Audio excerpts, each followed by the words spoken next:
இலங்கை நாடாளுமன்ற தேர்தலில் அதிபர் ராஜபக்சேவிற்கு எதிராக தமிழ் பேசும் மக்கள் வாக்களிக்க வேண்டும் என தமிழ் தேசிய கூட்டமைப்பு வேண்டுகோள் விடுத்துள்ளது. இது தொடர்பாக அந்த கூட்டமைப்பில் அங்கம் வகிக்கும் MP செல்வம் அடைக்கலநாதனிடம் எமது மூத்த தொகுப்பாசிரியர் உமாபதி கிருஷ்ணன் நடத்திய நேர்காணலை இப்போது பார்ப்போம். தமிழ் தேசிய கூட்டமைப்பின் கூட்டம் சற்று முன் கொழும்பு நகரில் நடைபெற்றது. இந்த கூட்டத்திற்கு பிறகு எதிர்க்கட்சி சார்பில் அதிபர் வேட்பாளருக்காக நிறுத்தப்பட்டிருக்கும் மைத்ரிபால சிறிசேனவை ஆதரிப்பதாக அவர்கள் முடிவு செய்திருக்கிறார்கள். இது குறித்து செல்வம் அடைக்கலநாதன் எம்பியும் டெலோ இயக்கத்தின் தலைவருமான திரு செல்வம் அவர்களிடம் கேட்போம். ஐயா சொல்லுங்க, இப்போ இந்த முடிவு நீங்கள் எடுத்திருக்கீங்க. பொதுவாக இலங்கை நாட்டை பொறுத்த மட்டிலே மக்கள் எல்லோரும் மாற்றம் வேண்டும் என்ற ஒரு நிலைப்பாட்டை எடுத்திருக்கிறார். எங்களுடைய தமிழ் மக்களை பொறுத்த மட்டிலே கடந்த காலங்களிலே 10 வருஷங்களுக்கு மேலாக தமிழ் தேசிய கூட்டமைப்பு இப்பொழுது இருக்கின்ற ஜனாதிபதியோடு நாங்கள் பலமுறை உரையாடி இருந்தோம்.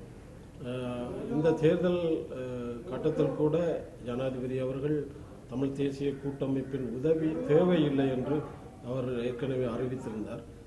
அந்த வகையிலே எங்களுடைய மக்களின் கருத்துக்களுக்கு அமைய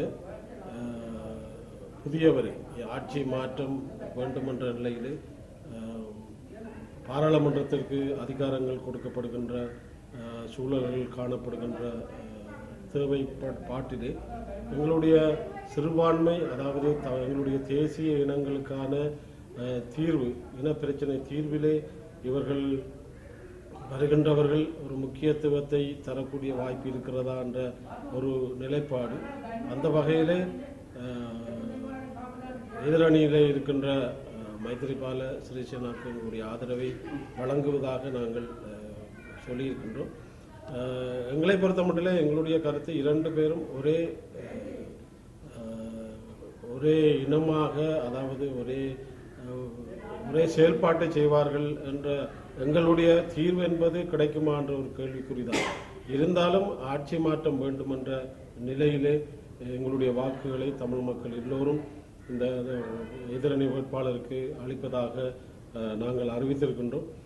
மைத்ரிபால சிறிசேன ஏதாவது உறுதிமொழியை கொடுத்திருக்கிறார், அவர்களுக்கு ஏதாவது ஒரு நீண்ட கால திட்டம், நீண்ட கால கோரிக்கையை நிறைவேற்றுவதாக எங்களுக்கு உறுதிமொழி அளித்திருக்கிறார்? இல்லை, அவரோடு நாங்கள் எந்த உறுதிமொழியும் பெறவில்லை. எந்த கருத்துக்களையும் அவரோடு பேசி நாங்கள் ஒரு இணக்கப்பாட்டுக்கு வரவில்லை.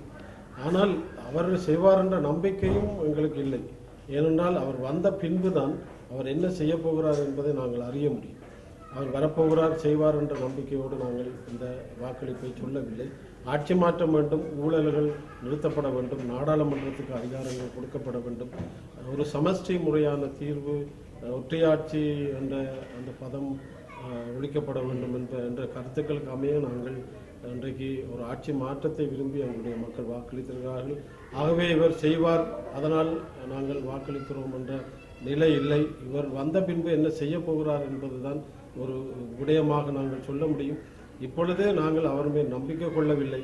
வந்த பின்பு அவருடைய செயற்பாடு எப்படி இருக்கிறது என்பதை நாங்கள் அவதானித்து அதன் பின்பு அவரோடு பேசுகின்ற ஒரு நிலைப்பாட்டை உண்டு பண்ண வேண்டுகின்ற வழியை இந்த வாக்கு அளிப்பதன் மூலமாக நாங்கள் ஒரு பலத்தை பெற முடியும். அந்த பலத்தை வைத்துக்கொண்டு அவரிடம் நாங்கள் பேசுகின்ற ஒரு சக்தியாக மாறலாம் என்று நாங்கள் திரு செல்வம் MP சொல்வதை போல ஆளும் கட்சி எதையும் செய்யவில்லை கடந்த 10 ஆண்டுகளாக.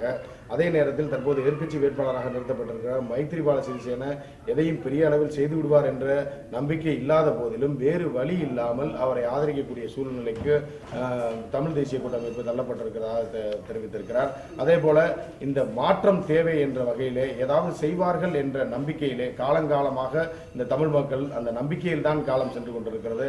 அந்த வகையிலே தமிழ் தேசிய கூட்டமைப்பு மைத்ரிபால சிறிசேனை ஆதரிப்பதாக சொல்லியிருக்கிறார்கள். தந்தி செய்திகளுக்காக கொழும்பிலிருந்து கேமரா பர்சன் ஆனந்தன், உமாபதி கிருஷ்ணன்.